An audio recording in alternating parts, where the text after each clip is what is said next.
Good evening, ladies and gentlemen. I'm Joe Samanti. Right next to me is Palmer Johnson. This is the Onward to Victory podcast, sponsored by Giant Killer, your one-stop shop for all things George Mason basketball. Palmer, it was not the way maybe we necessarily, it was not as easy, I think, certainly, as we hoped the Patriots would get there, but in the end, they did get there, Palmer. George Mason is 12-1 after non-conference play. The first time in over 40 years the Patriots have pulled that off. First time since the 1983-84 season, over 4 decades since Mason started the season 12-1.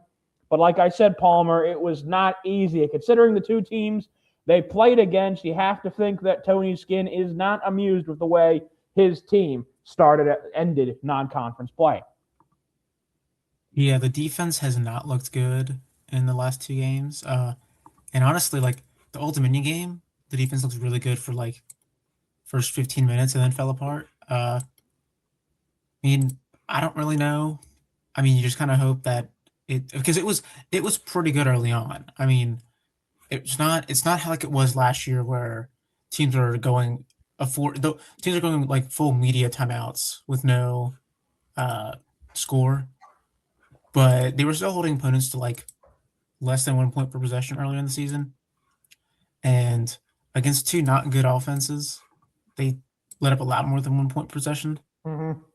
I mean, the defense hasn't been good. I mean, ODU, well, kind of iffy, but I mean, since like the JMU, I mean, basically since the NTE plus JMU, it's been pretty shaky.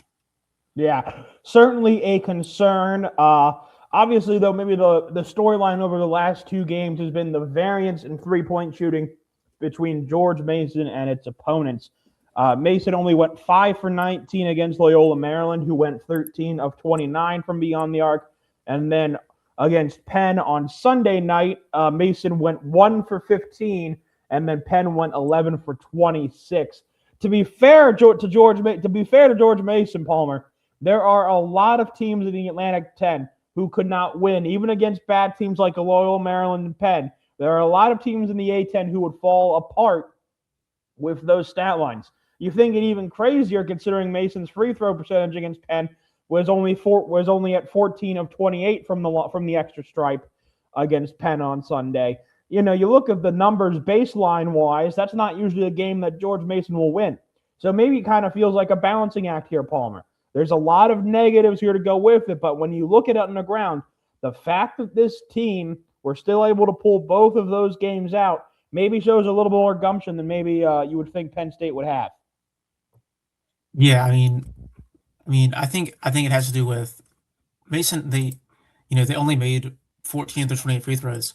They still took 28 free throws. They're still just getting it done. I mean, I'll be honest. When they made their first three, I was thinking like, this team is not the quality of shots they've gotten has not been a team that should be 0 for 12 from three. Yeah, like they were taking. I mean, Mincy went 1 for 8. You can't blame him for missing those shots. I mean, they were good threes. I just didn't that's go just down. it just happens. It just happens. It isn't like a game where Mason keeps taking like bad threes. Like no. There are threes that more than 1 out of 15 goes in on most nights. Probably 5, but it's just gonna happen. And I'm glad it happens in a game that they can still win with it. If that happens against a middle of the pack A10 team, that's a lot harder game to win than Penn or Loyola Maryland. Yeah, certainly Mason's 2-point scoring, which was actually arguably maybe a concern after the first 10 or 11 games, Palmer, really kind of obviously had to have carried the load the last couple of weeks. Shot nearly 60% from 2 against Loyola Maryland, and then shot 73% from inside the arc against Penn on Sunday, Palmer. Big storyline, I'd have to say, for Sunday in particular. Nick Ellington, 16 and 11 from the transfer from Murray State. I mean, look, he's had his ups and downs this season so far, Palmer, throughout non-conference play. But it feels like when he can get an early basket or two, Ellington can really advance himself on the game. Yeah, I mean, I wouldn't say he wasn't bad. It was just he was just kind of okay. Uh, the minutes he was giving were fine. Uh, I mean, this was the game where it was like, oh, they can't do anything about him. Like everything he does works, which is, I mean, that's nice to have. And I mean, it wasn't against. I mean, Penn wasn't too. I expected that against like a team with no kind of big man, but I mean, their bigs weren't A10 level bigs, but they weren't little guys. It wasn't like it wasn't only a 6'7" center who was little. It was like, okay, this guy's built. Yeah, for sure. And you got to give a lot of credit to Fat Hill last night as well too. 7 of 7 from 2 for Fat. If he just made a couple more free throws, Palmer, we'd be talking about his first 20-point game as a George Mason player. But certainly, we talked about that early in the season. The shot selection for Fat Hill. How would that translate to George Mason? Would the coaching kind of lead him to just be taking those layups, taking those dunks, which he's efficient at, and of course be moving away from the mid-range jumpers and the threes, which he is not very efficient at. You have to give, I think, the coaching staff a lot of credit with the way they've handled Fat Hill so far. Yeah, I mean, he has the Baraka Koji shot diet, which is when you have an NBA athlete like that, you're very happy with that shot diet. I mean, he's taken 6 non-rim twos all season in 7 games? 7 games. You'll take 1 a game, and I think that includes like the game sealer last game. I'm pretty sure that would count as a non-rim two. You'll absolutely take 1 a game, because I feel like when you looked at his percentage last year, it was like he shot 57% at the rim, but shot like sub 40 or shot like 40 something. He shot 47% from 2, but he was at like 57% from the rim. It's like, okay, so a lot of those shots were not at the rim. And take more of those. Take more at the rim. And he's been doing that, certainly, Paul. And like I said, that's a credit to the coaching staff for drilling that into him. That's a credit, I think, to Fat for being coachable and clearly taking that information from the coaching staff and being willing to put that to the test there. You got to say this team's a fighter. But Palmer, we've been talking about this for a little while over the last couple of pods, but we're finally here.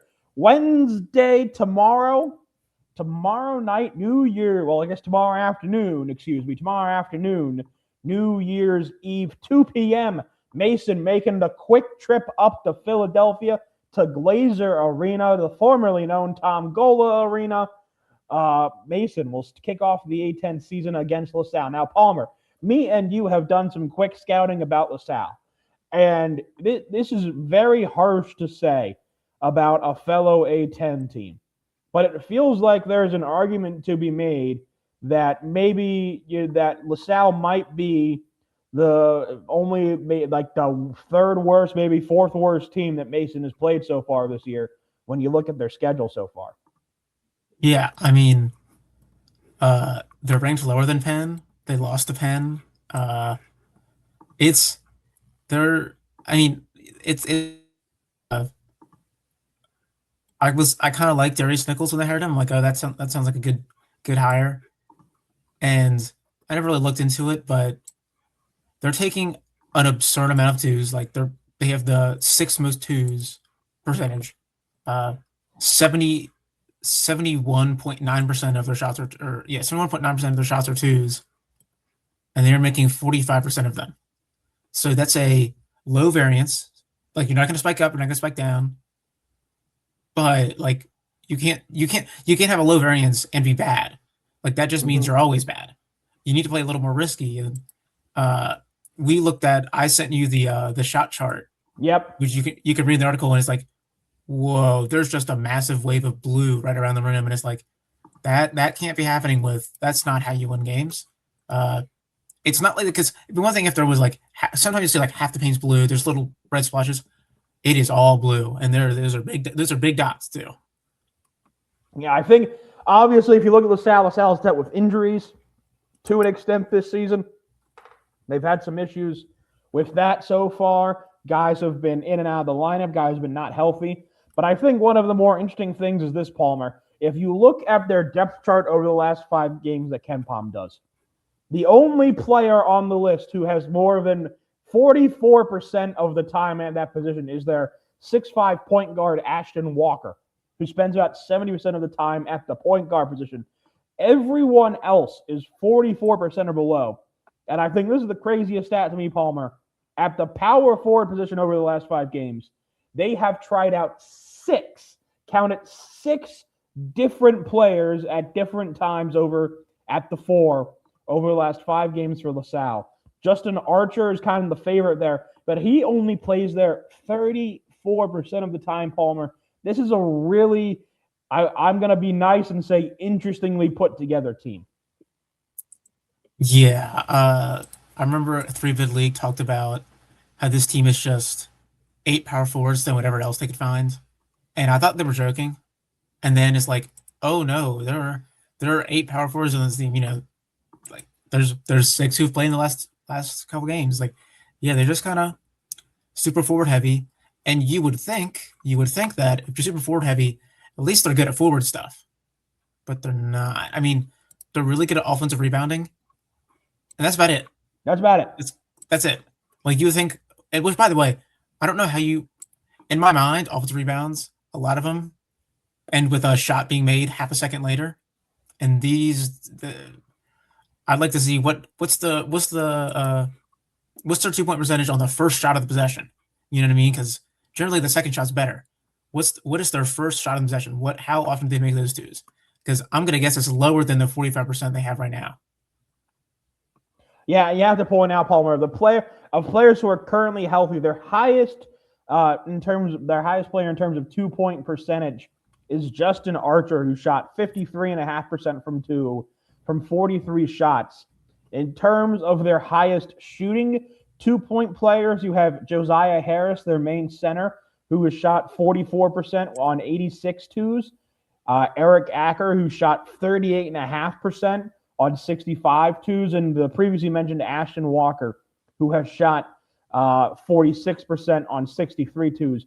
Palmer, in terms of guys who shoot the 3 ball, they have 0 players who've shot the ball more than 40 times, who are over 31% from the 3-point line. If you drop that down to over 30 times, they have 2 players, and they have only 2. And the thing is, Palmer, there are only 2 players who have taken more than 33s on this team through their first, 13 games, I believe? Yeah, 13 games. They've got 2 guys who have shot more than 33s.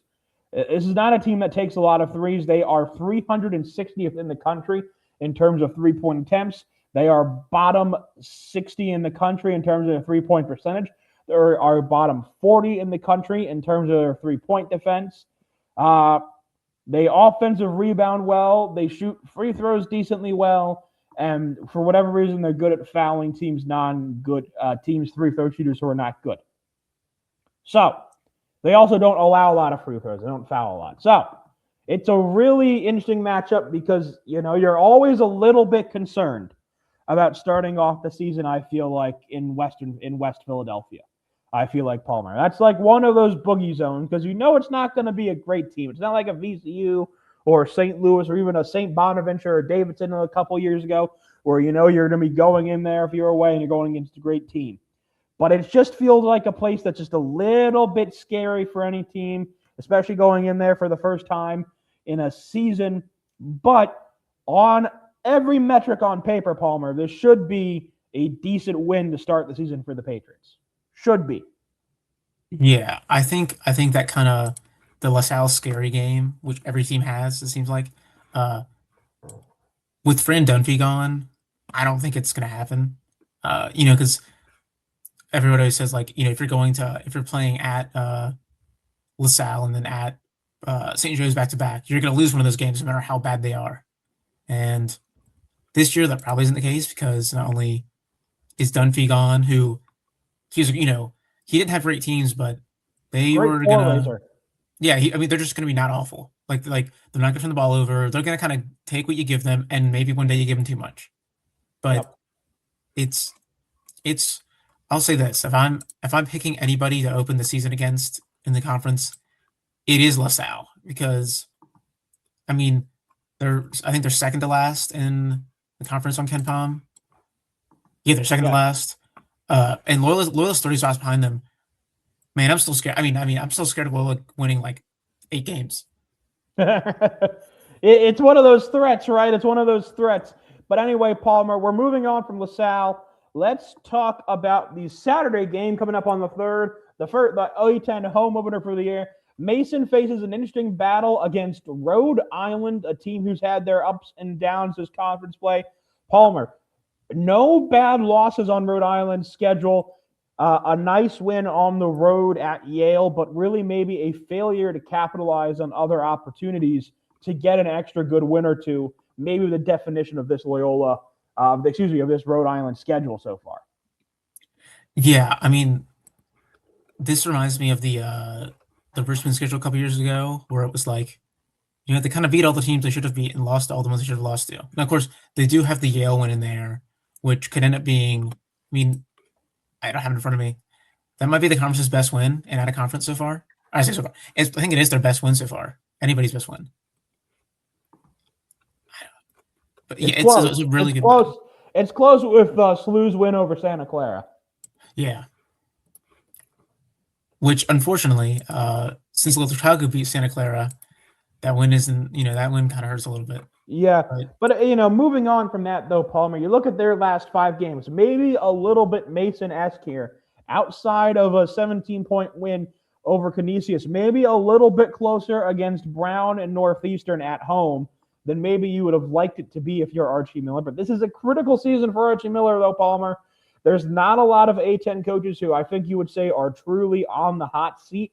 I think coming into this season, I have to say, you have to think that Archie Miller is probably the only one, I think, coming into conference play that I have to say is really, truly on the hot seat. Yeah, I mean, we've had a lot of theoretical Rhode Island teams, and last year about this time, there was a lot more hype behind this team. They were talking at large, which is like, okay, Archie, show me, Archie, show me. And no matter how good Rhode Island looks through non-conference, I want to see it 8 games in, And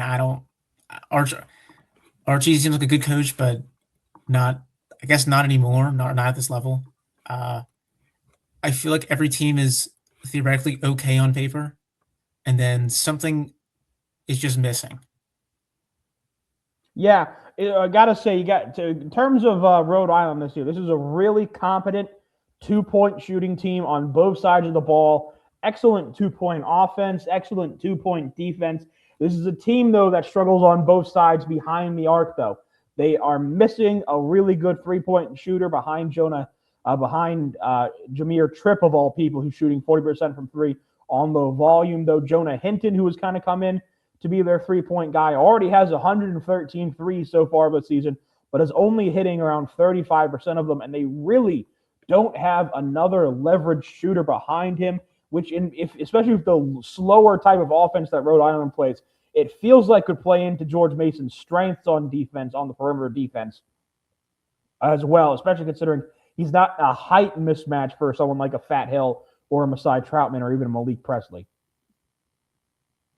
Yeah, I mean, there's really nobody that scares you on this. I mean, Tyler Cochran's awesome, but not offensively. He's just fine offensively. I don't really see anybody who really scares me from outside. I feel like outside is how you beat Mason. And yeah, I think Mason does match up pretty well here. I would have to say, I think you look at these 2 games, Mason has struggled with teams who can shoot the ball behind the arc.